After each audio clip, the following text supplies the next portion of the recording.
Welcome to the Prayagraj institute. आज हम लोग बात करेंगे महत्वपूर्ण रचनाओं के बारे में।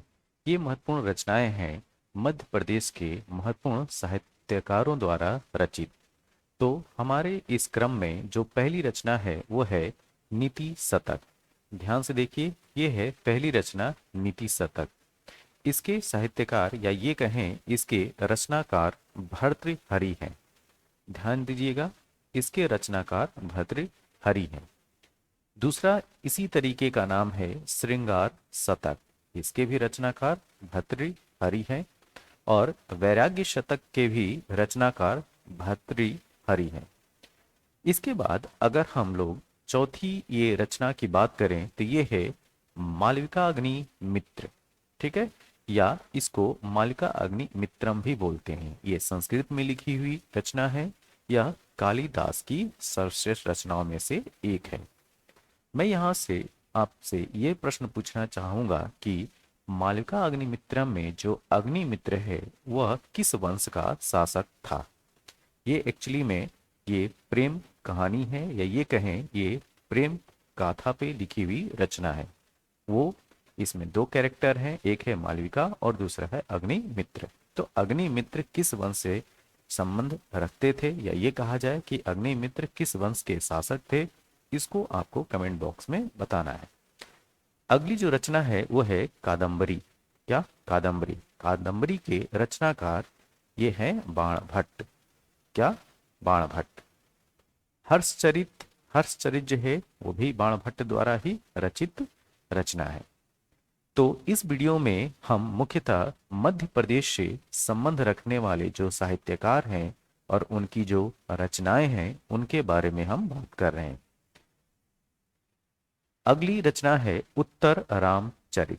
यह पुस्तक जो है अक्सर पूछा जाता है कि यह किसकी रचना है। तो उत्तर रामचरित महाकवि भवभूति की रचना है। किसकी? महाकवि भवभूति। इसी क्रम में अगला जो है वो मेघदूत है। मेघदूत भी महाकवि कालिदास द्वारा रचित ग्रंथ है। दस कुमार चरित। दस कुमार चरित महाकवि दंडी ने लिखा है।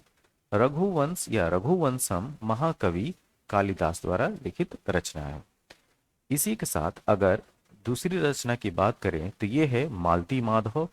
ये महाकवि भवभूति द्वारा लिखित है। कुमार संभव, ये रचना भी महाकवि कालिदास जी की है। तो यहाँ पे उत्तरामचरित महाकवि भभूति, मेघदूत महाकवि कालिदास, दस कुमार चरित ये महाकवि दंडी द्वारा लिखित है और रघुवंश या रघुवंशम महाकवि कालिदास द्वारा लिखित है। मालती माधव महाकवि भभूति और कुमार संभव महाकवि कालिदास द्वारा लिखित रचना है। आगे हम बात करते हैं हिंदी व्याकरण। अगर आपसे पूछा जाए हिंदी व्याकरण किसकी रचना है तो इसके रचनाकार हैं या साहित्यकार हैं कामता प्रसाद गुरु। कामता प्रसाद गुरु। उर्मिला। उर्मिला जो है वो बाल कृष्ण शर्मा नवीन की रचना है। हम विष पाई जन्म के। ध्यान दीजिए, हम विष पाई जन्म के, यह रचना है बाल कृष्ण शर्मा नवीन की। बिखरे मोती यह है सुभद्रा कुमारी चौहान की रचना। कृष्णायन की बात करें यह है द्वारका प्रसाद मिश्र द्वारा रचित। बस्तर भूषण। ध्यान दीजिए, बस्तर भूषण ये केदारनाथ ठाकुर का है। किसका? केदारनाथ ठाकुर। नेक्स्ट बिहारी सतसई। बिहारी सतसई जो है ये महाकवि बिहारी द्वारा लिखित है। छत्रसाल दशक भूषण की रचना है। ठीक। और रामचंद्रिका केशव दास का। रसिक प्रिया भी केशव दास की रचना है। और आलीजाह प्रकाश, ध्यान से देखिए, आलीजाह प्रकाश ये पद्माकर द्वारा लिखित है। किसके द्वारा? पद्माकर द्वारा। नेक्स्ट बापू के आजम में, यह रचना जो है हरिभाऊ उपाध्याय की है।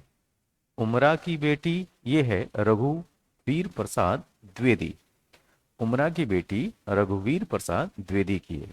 चांद का मुंह टेढ़ा गजानन माधव मुक्तिबोध। एक साहित्यिक डायरी ये है गजानन माधव मुक्तिबोध की। रानी नागफनी की कहानी ये रचना है हरिशंकर परसाई की। किसकी? रानी नागफनी की कहानी हरिशंकर परसाई की है। नेक्स्ट, गीता का उर्दू में अनुवाद ये मुस्तफा रिवा वाले ने किया था। ठीक है, किसने? मुस्तफा रिवा वाले। ठीक है।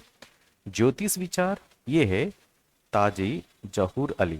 देखिए, यहाँ पे अगर मध्य प्रदेश में नाम पूछा जाए तो गीता का उर्दू में अनुवाद मुस्तफा रिवा वाले ने किया था। ठीक है। और ज्योतिष विचार यह रचना है ताजी जहूर अली की। किसकी? ताजी जहूर अली।